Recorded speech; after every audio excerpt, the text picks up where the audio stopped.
是共和党加州第49选区众议员候选人。我的政见主要有3点。那第一呢，就是要严厉的打击犯罪，严惩罪犯。第二呢，我坚决反对各种极端的洗脑政策。第3点，加州税太多，加州税太重，加州税太不合理。我们只有团结在一起，才能够争取到我们的权利。请投我一票。我是刘荣祖律师。I basically say that the SB94 is one of the, or not one of the, is the worst law that will ever be passed in the state of California, because SB94 defies common sense. It allows people who serve life imprisonment to get early release. That means murderers will be released. They will become a danger, become a threat to the community. That's why I invited my friend, Judge Gabriel, to host the press conference with me. Well, I'd like to clarify a certain area. We're talking about murders. We're not talking about just, I hate to say this because I don't want to be venomous in my characterization, but a murder, just an ordinary murder, the penalty is 25 years to life imprisonment with a release in about 16 or 17 years. Now, let me tell you a little bit about my background before I continue.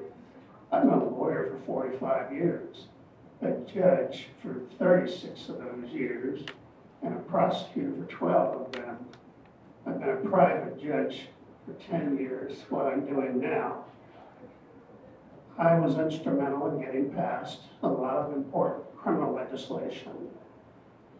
I authored 2 death penalty bills, drive-by shooting, resulting in murder, and shooting into an inhabited dwelling, resulting in murder.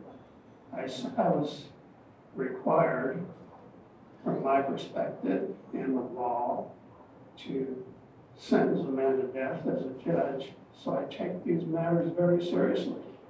And when David asked me, Attorney Liu asked me to support him for the Assembly District, I readily am willing to do that.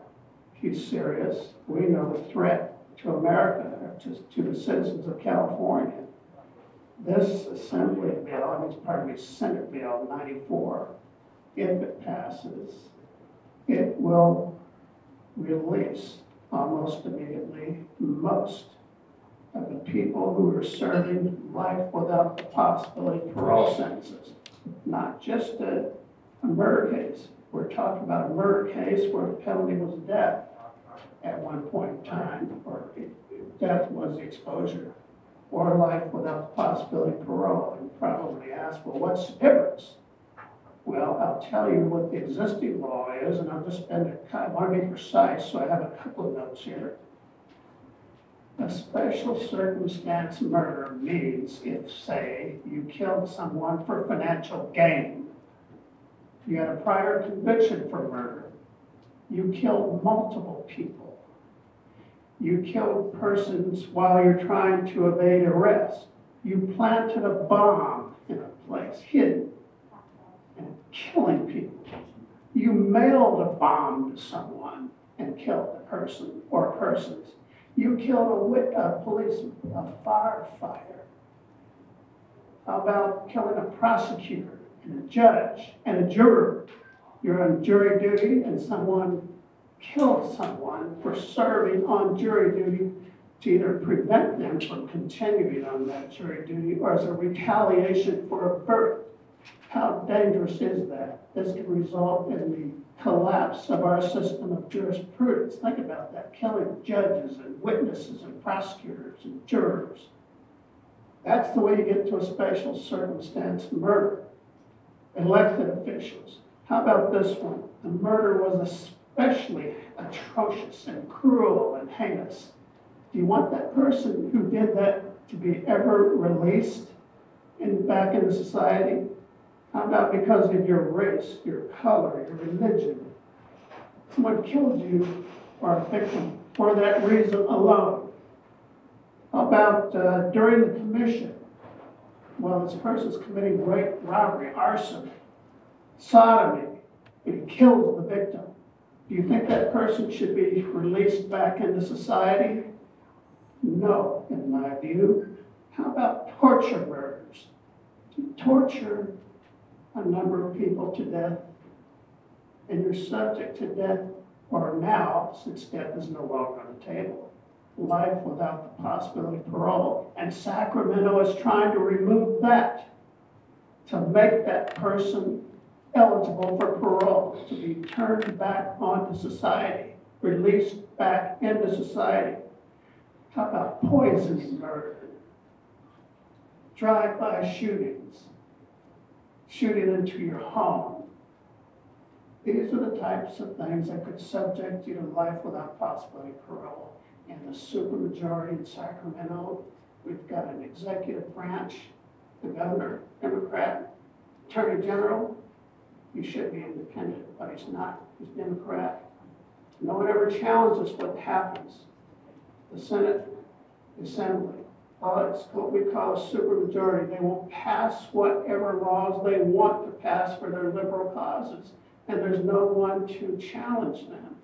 We need Attorney Liu in Sacramento to challenge them. We need to stop what I call madness in the state. If it continues down this path, we will see the consequences soon. With open borders, now open the prisons, take away your guns, and get rid of the police. That's the agenda nationwide. And we've got to stop, folks. Thanks. 这个 SB94呢，那个它不单纯是让这些杀人犯获释、提前获释，它本来应该是无期徒刑。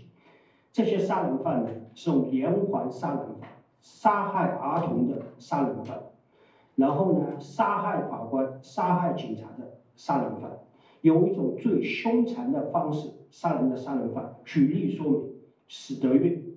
史德运呢，在7年前在 Arcadia 疯狂的屠杀他自己2个侄子，一个是16岁，一个是17岁，未成年，2个人被他用这个斧头、用榔头，满地都是血，最凶残的方式杀害，杀了2个人。他现在呢罪名成立，2条1级谋杀罪成立。如果史德运在这个判刑的时候，大概率是无期徒刑，因为加州没有死刑。那么这个法案呢，虽然说是1990年之前的，但是呢，照这个趋势下去，像史德运这样的杀人犯得无期徒刑的也会提前假释。像这样的人放出来，你们会放心吗？如果他做你的邻居，然后呢，你会放心把小孩子留在家里吗？对不对？你家里没有小孩子，你会放心吗？他把他老婆几乎打死，是这样。像史德运这样的杀人犯。然后当时啊，提案的这个 Senator Cortez 说，这些人放出来最少他们是53岁，他的原话是 They are too old to be violent， 他们太老了，他们杀不了人的，他们没有暴力。史德运杀人的时候不是50多岁吗？所以50多岁是杀人的黄金年龄，对不对？所以他说这个话，要么是傻，他智障，要么是坏的不得了，流氓成性。怎么会有这么无聊？不是就根本就这么无聊，这么一个智障的提案提出来，这是一个。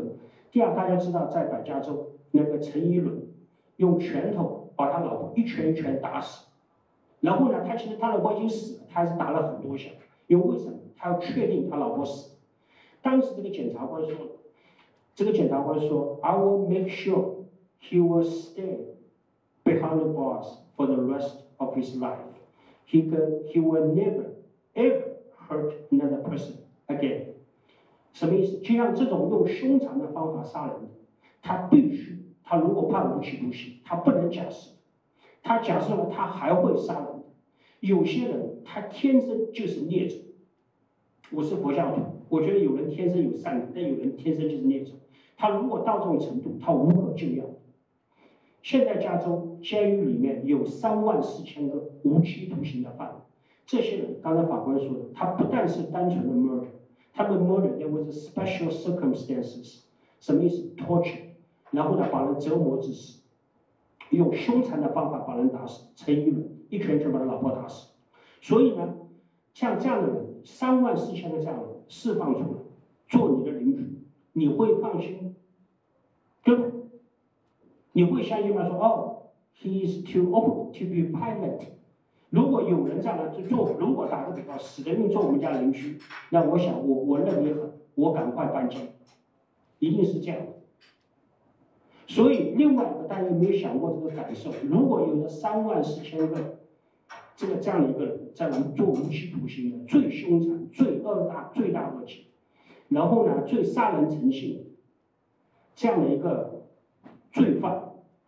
有没有想过他们受害者？如果有34000个人，说明有34000个受害者的家庭，他们是怎么感受的 ？Yeah, I was saying that. What about the victims? What about the victims' families? You know, how would they feel about that? I would like to take a moment to comment on one further aspect of this proposed legislation. The victims would be given notice to object, go to these what we call lifer hearings to object. That doesn't mean anything. They're largely ignored. Gascon's district attorneys or deputy district attorneys have been ordered by him, District Attorney Gascon, not to participate in those lifer hearings. So the victims attend these hearings on their own if they're ever given notice. That's just horrific, but this is what's happening in our state. But I want to comment a little bit more about how this SB 94 would work. If it passes, judges would be required to conduct a hearing to allow this killer, he's already been convicted of killing with special circumstances, maybe multiple victims, some of the most extreme, horrific murders you can imagine. It requires a judge to have a rehearing and resentencing of him.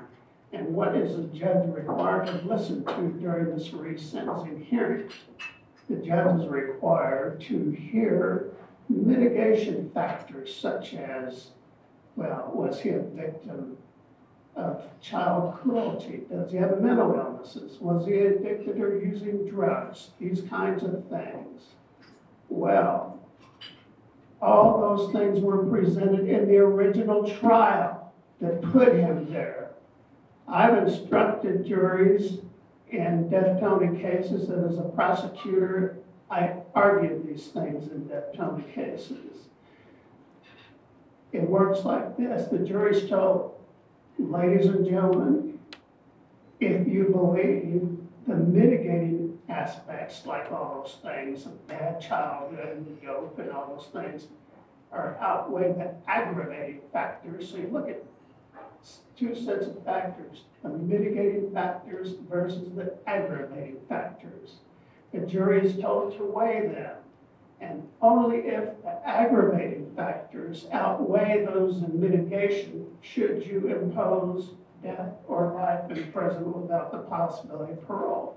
So this has already been done by a jury of 12. Now, this SB 94 is asking that they give it a chance to come back before a judge and argue these mitigating factors again without any jury present. The jury's already imposed life without parole. And here's the thing to boot. He gets a chance to do it 3 times. Under this legislation, SB 94, he can come back 3 times. If it's denied once, he can come back again. Denied again, he can come back again. And you know what? The state is required to give him a state public defender at taxpayer expense.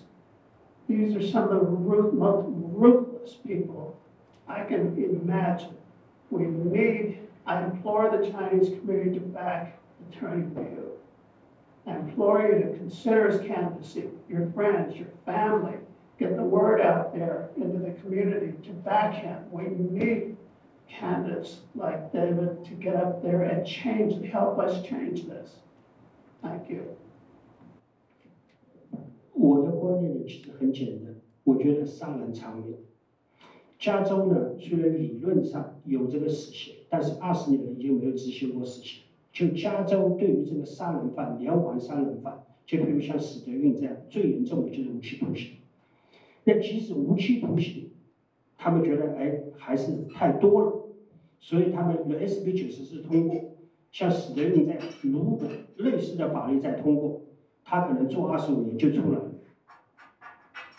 他可能想，我当时把这2个小孩杀了，他们的父母不在家，我本来把他们全家杀了，我刚好出来把他父母也杀了。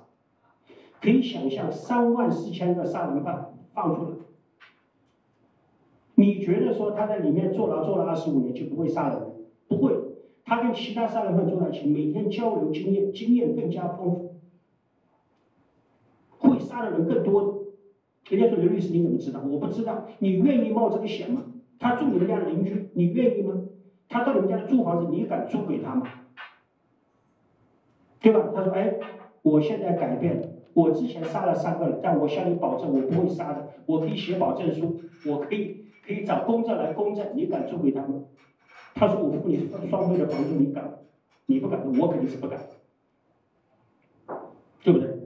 这是一个 common sense。所以我觉得这个法律 SB94 defies common sense， 这不是一个民主党共和党的问题，这不是一个这个法律你懂不懂？你们是读法律的，不是跟这没有关系，这是一个最基本的一个常识，没有人不懂。所以为了这个 Cortez 当时他提案，所以我觉得这个 Senator 真的是，就除非他真的就是巨愚蠢无比，要么巨傻，要么就是很坏。要么傻，要么坏，不然没有办法解释。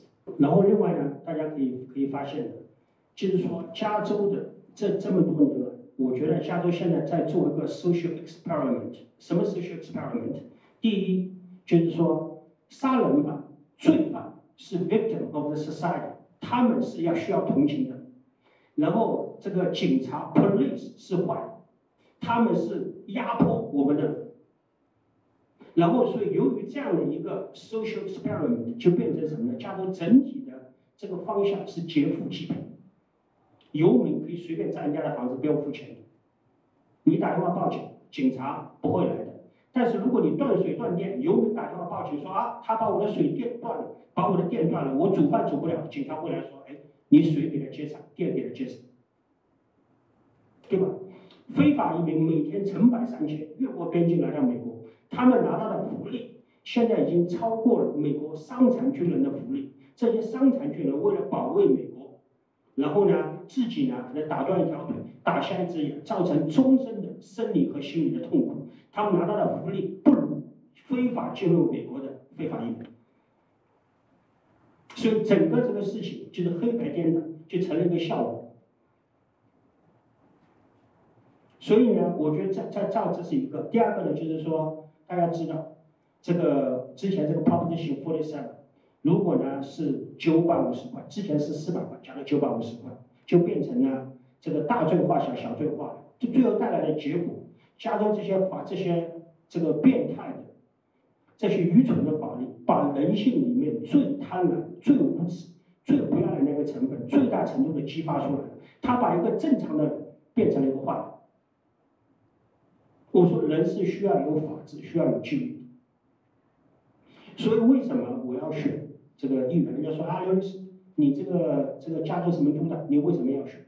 加州现在参议院是民主党这个占大多数，众议院是民主党占大多数，州长是民主党占大多数，所以加州是一个一党独大的、一个独裁的这么一个局面。就是因为加州是民主党，所以我要以共和党的身份参选。为什么法官 Judge Milton was running for the district attorney's office as the only Republican candidate? Precisely because California is dominated by Democrats. 所以we want to make sure there's a checks and balances. 所以必须要加州有这个制衡。制衡不但是3个权力之间的制衡，是3个 branch 立法、行政、司法的制衡，还需要2党的制衡。2党制是美国民主的精髓，就必须有人看着。不然加州的现在情况就是一党独大，那在美国的民主意义就失去了，所以会出现这么多恶法。所以为什么我一定要做这个事情？为什么法官一定要选这个作为共和党候选人选加州的这个检察长，加州洛杉矶县检察官，就这个道理。如果你没有问题，你们可以随便提问。One further comment, ladies and gentlemen, I want you to be mindful when you go to the polling place in November that here are the co-sponsors of this Senate Bill 94. 2 senators, one is Skinner, S-K-I-N-N-E-R, and Wiener, W-I-E-N-E-R, and then 2 assembly members, Jackson and Weber, W-B-E-R.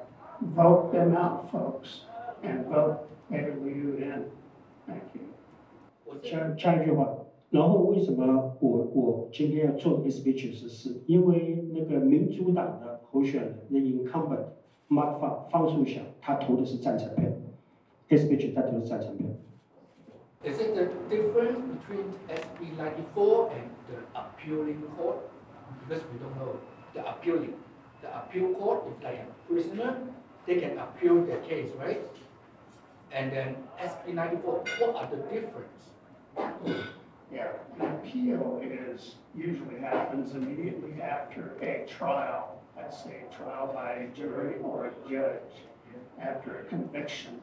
And a person can go to the appellate court to appeal for whatever reasons, asserting error, to try to get that conviction overturned.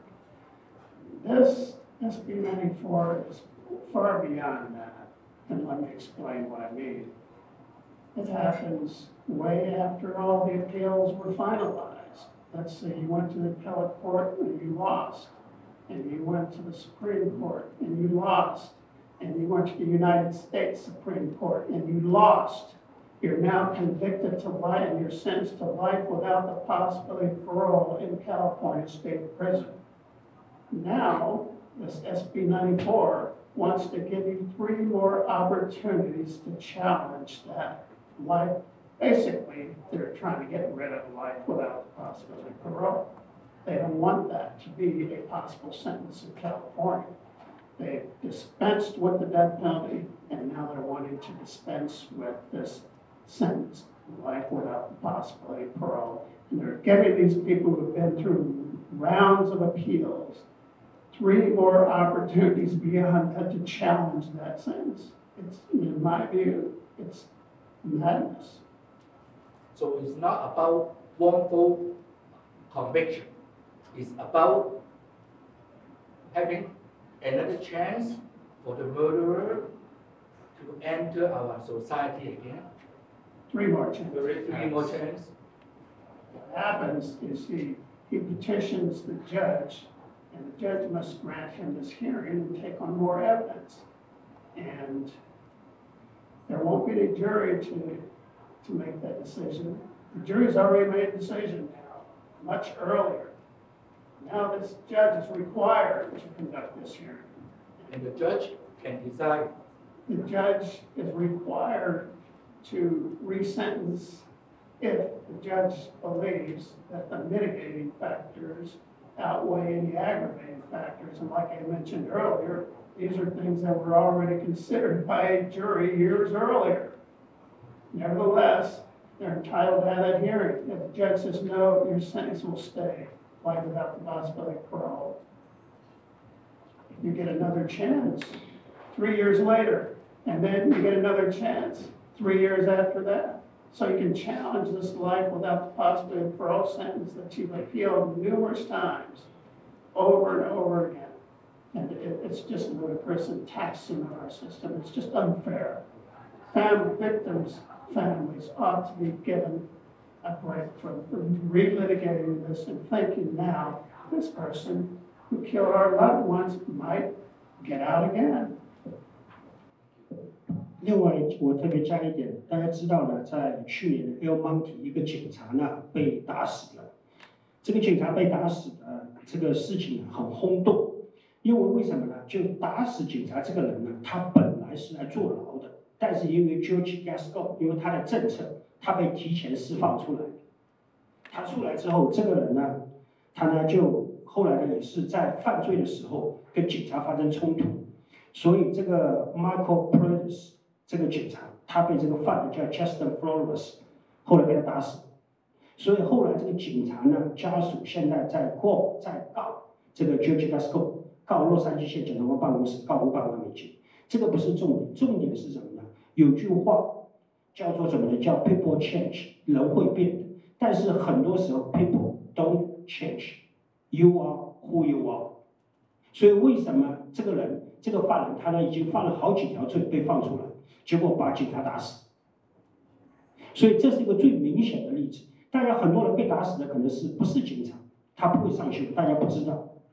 就很简单道理，如果人觉得刘律师，你为什么不能给人家第2次机会？很简单，你问一下你自己，如果这个杀人犯这个 Justin Flores 把警察打死了，现在被提前释放出来，你们做你们家的邻居，你会不会晚上睡觉会睡得不太好？你看到他跟人家小孩打招呼，你心会不会一下提起来？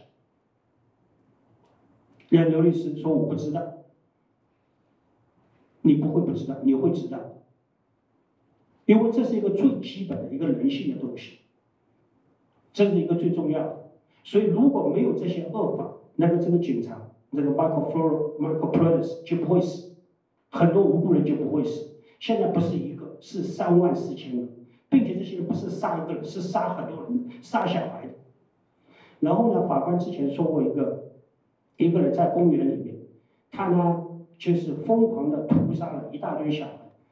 那个 the other day you were talking about this case where this person he actually murdered like multiple people, all minors in a park. Can you elaborate on that? Well, very fortunately, this SB94 has put a limitation.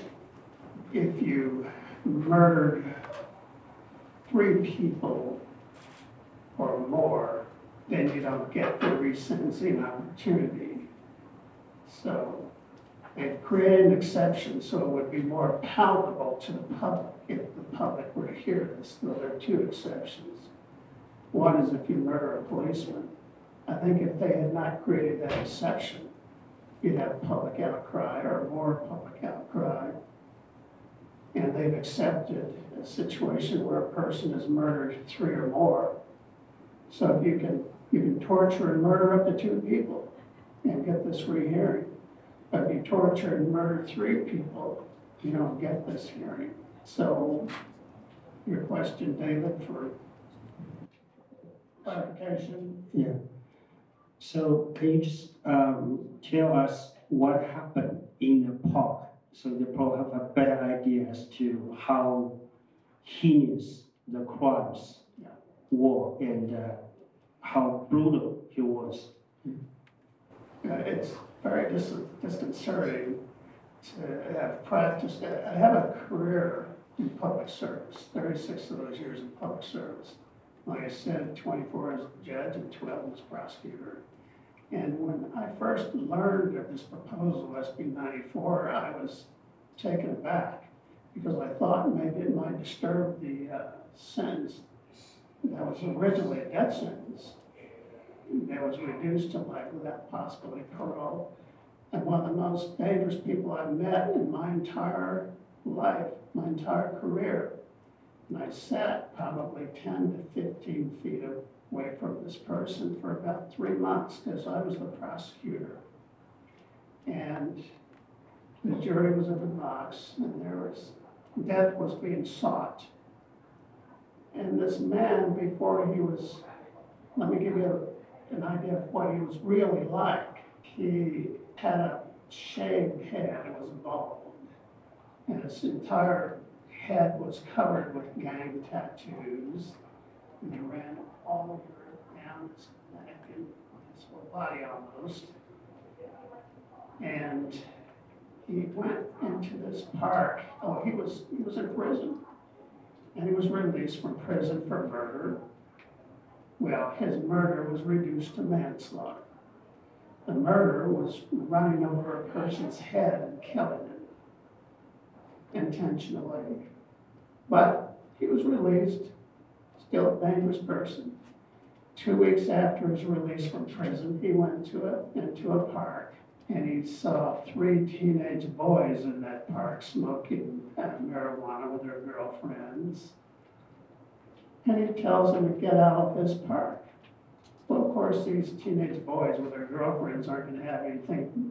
We're not going to do that. Sure, buddy. Well, he grabbed the first young man into a headlock, put the gun into his eye socket and discharged it, killing him instantly. He grabbed the second boy in a headlock, put the gun to his cheek, a contact wound as we called them, discharged it, and then another into his eye socket and discharged it.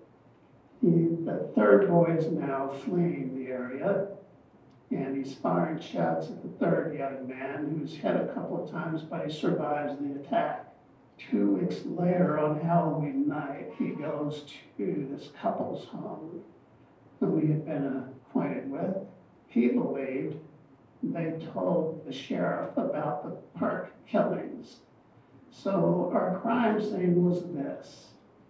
The husband was in a recliner chair, and he has a contact wound to the cheek going from down to up, meaning that this guy was stooped down next to him while he was the victim was in the recliner. Then we have a gunshot wound to the top of his head, like he walks around to the front of the recliner, and it's a contact wound. He puts the gun barrel to the top of the victim's head and discharges it again. We now have the victim's wife. Her body, we have a house slipper a few feet away, and then a few feet away from that, and then her body by the threshold of the door with 2 gunshot wounds behind the head. The jury comes back with death, and he goes on off to prison, where he kills again in prison. But he's launched these years of appeals. Now, let me tell you, I told you how he was bald with all the tattoos. Well, during his jury trial, he had longer hair, and he looked like me. He had a set of glasses. His hair covered up most of the tattoos. He had a shirt and tie. You could see his little tattoos coming up around the neck area and around the sleeves here, but he basically looked like a guy like me. And he carried a Bible with him every day to trial. This is how deceptive and devious and dangerous this person is. I don't even think he's a person. I think he's demonic. And I think if he's ever released back on society, he will kill again. He's been killing while he's in prison, returned to prison. A federal judge reduced his death sentence to life in prison without the possibility of parole. So I was very concerned that he would eventually be able to take advantage of that and be released again. But because of the number of people he killed, I think he killed 7 or 8 altogether, he would be an exception to this proposed legislation. 这个人呢，在公园里面疯狂的屠杀了3个小孩子。他这个方式呢极其残忍，他是把这个头这样用这个胳膊一个 headlock， 他头动不了，拿枪对着他的眼睛放一枪，打死2个人，打死了2个人。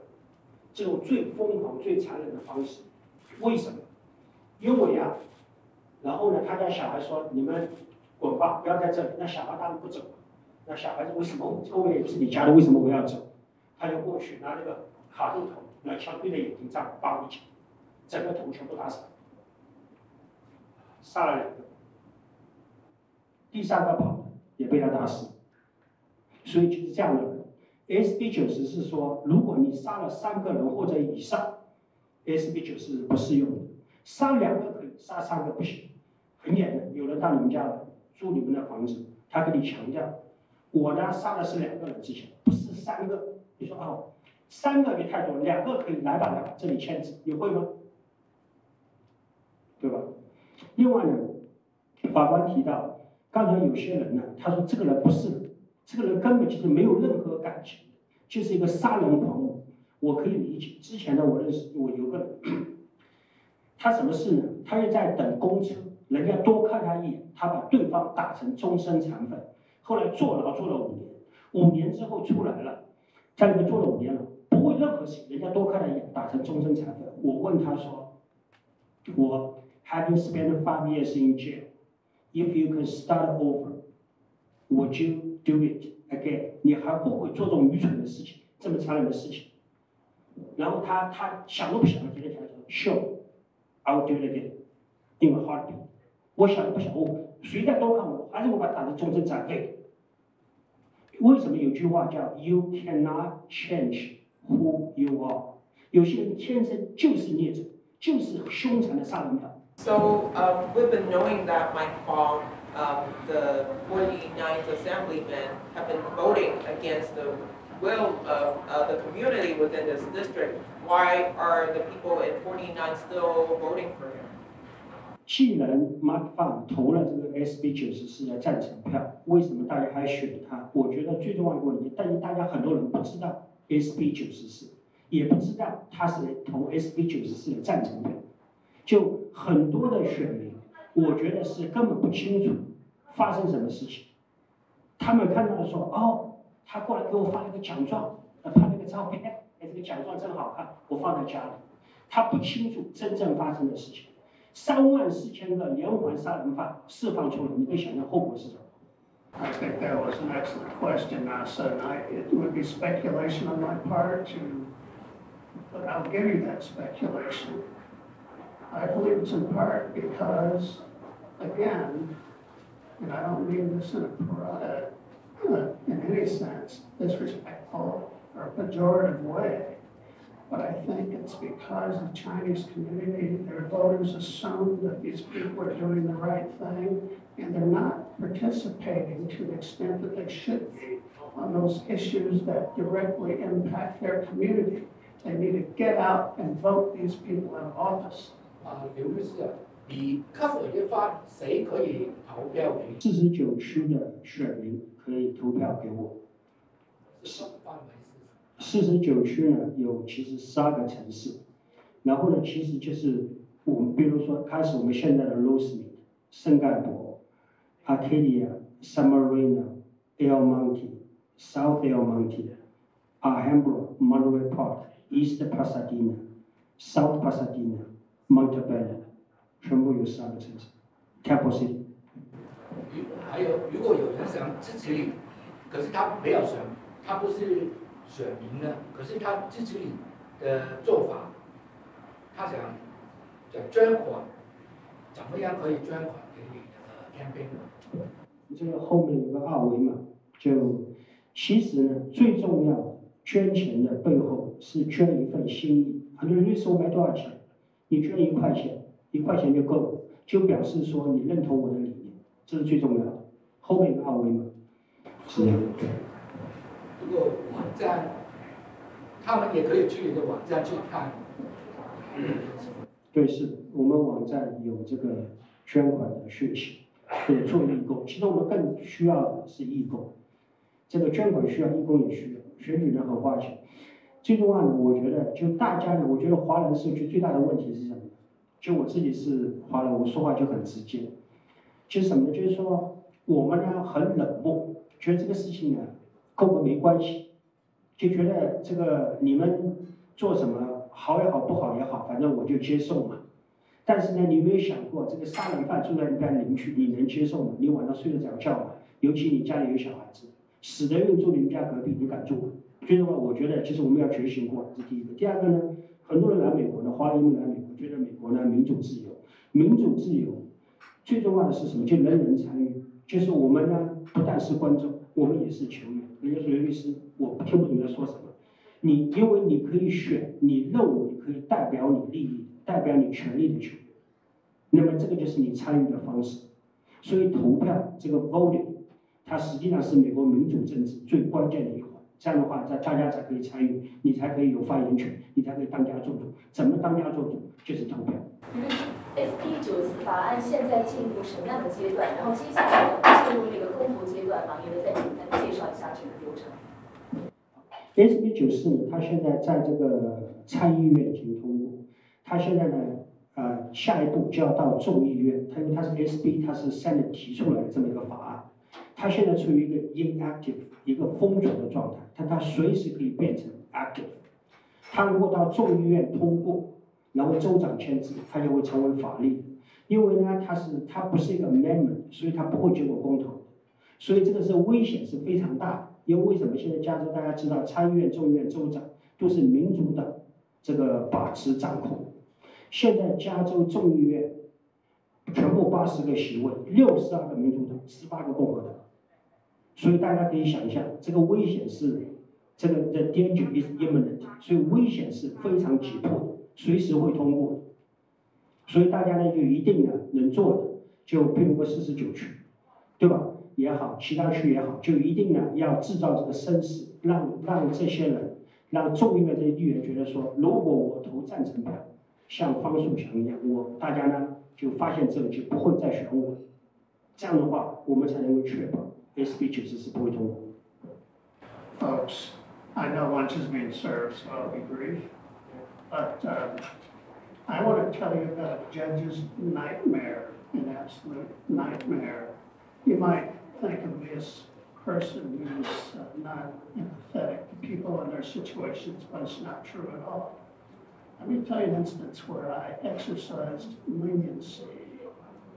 A young lady from China, she weighed about 95 to 97 pounds, and she was left here in, I think, Arcadia, and alone, unsupervised. She was an excellent student. A's in chemistry and math and all those difficult STEM subjects. So she met up with a boy here, and the two of them went out, and they would find out in the Chinese community, these big homes that the owners were away in China or elsewhere and just had these vacant homes. So the girls, 17-year-old, and their 19-year-old boyfriend go in, they break into the home, and they live there for several weeks, use whatever's there, cash and credit cards, cars. Then when they think that family's returning to the United States, they go to another home, and another home. I think they did it 3 times before they were caught. The 19-year-old boyfriend, since he was over 18, he was sentenced to 8 years in state prison. The district attorney, the girl was brought to my court for sentencing, and they asked me to give her 5 years in prison. And I said, counsel, she has no criminal history. She's an excellent student, 17 years old at the time of the commission of the offense, influenced by this guy who was 19 to do these things. I don't think because of her stature, she could survive in prison. So the district attorney was demanding that I have to give her the 5 years, and the defense attorney said, Judge, just give her 1 year and 5 years probation. And so the matter was submitted, and I had her stand, and I said, young lady, you are sentenced to 5 years in state prison. And then I didn't say anything else for a while. And her parents flew over from China, and they were all there, and they were just burst out in tears and emotions and all that. And the defense attorney, because the defense attorney said, well, the parents paid all the restitution, the damage that she caused, and she'll go back to school. So I waited, and then I said, but young lady, I'm going to suspend that 5 years and put you on probation for 5 years. And you spend 1 year in the Los Angeles County Jail.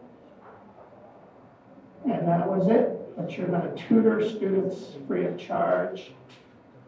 And you're going to come back and show me how well you've done. You're going to show me your grades and stuff like that. And she did.